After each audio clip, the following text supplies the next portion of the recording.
stories shape us because they're dramatic, life-altering events. Mine started with something small enough to fit into a child's hand, a tangerine. Hi, I'm Kiana Refaat, and I'm a sophomore here at Walter Johnson High School. There's a smell I can recognize from across the room, the sweet, citrusy flavors taking me back to when my grandma would hand me the tiny round of fruit. Whether I was anxious, overwhelmed, or even happy, my grandma handing me the tangerine always brought me a sense of comfort, assuring me that everything would be just fine. A couple years ago, I had come home from school completely distraught. I had just gotten into an argument with my friends, and I was sure the world was bound to end.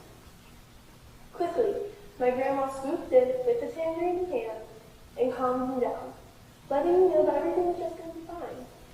Sure enough, she was right, and the next day we were all laughing. I didn't realize it then, but each time she placed that fruit into my hand, she was telling me a story, a consistent one that would ultimately shape me into who I am today. When you first get your tangerine, there's usually a protective layer over it. That's called the rind, or commonly known as the peel. And while it might be tedious to peel it off in bits and pieces, it's all worth it to get to the juicy root of the fruit. Just like people, you need to peel back layers piece by piece to get to the reason on how they are shaped. For me, the rind wasn't something I impatiently waited for as my grandma peeled it for me in the past. Instead, it was her way of silencing the chaos that transpired around my environment, leaving me with something safe to rely on. Now that you've peeled back the rind, you're not just left with one piece, two pieces, not even three. You're left with a handful. And those tiny bite-sized pieces make up the whole that we call a tangerine. In the past, my grandma would offer me the tangerine, and at first I would politely decline, and then she would offer it again, and I would politely decline again. Soon enough, I would have seen that I've taken the tangerine and eaten the whole thing. Us people, we don't just have one thing that defines us. We have many. That can be our childhood, culture, tradition, but they all contribute together to make us who we are. And with that, they may not all be sweet. Each tangerine bite-sized piece has a different flavor.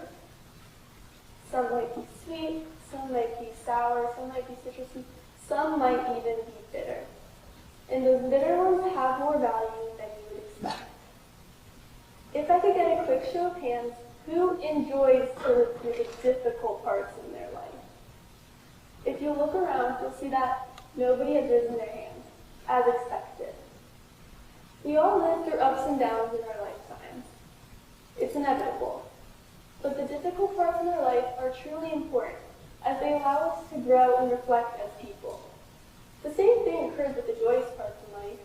Without a combination of the good and the bad, there's nothing driving you to move forward. Now that you've eaten those delicious bite-sized pieces, you're left with a piece that usually goes unnoticed. And it's the part we usually spit out. But it's the part that continues on to grow. And that's the seed. We all like to live through the joyous parts in life. But it's not just those moments that help us continue on into the future. Instead, it's the lesson taken away from it that allows us to reflect and grow as people. Seeds, they shape us and who we are. They show our origins, where we come from, and with them all together, it shows what shapes us. In the past, and now, when I would eat my tangerine, it gave me time to reflect as a person. I'll give you an example. When I was overwhelmed about a bad test grade, I would take the time to eat my tangerine and reflect. Think about how I can have new study habits and change in the future.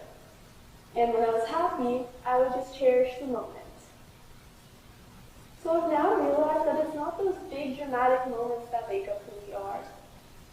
It's the small ones, like someone consistently handing you a tangerine.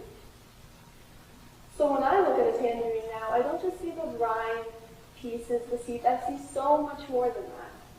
I see my grandma and how she shaped me into who I am today. I see calmness, I see happiness, I see the feeling of being overwhelmed. I see myself. So as you all leave here tonight, I want you all to reflect back on this one question. What's your tangerine?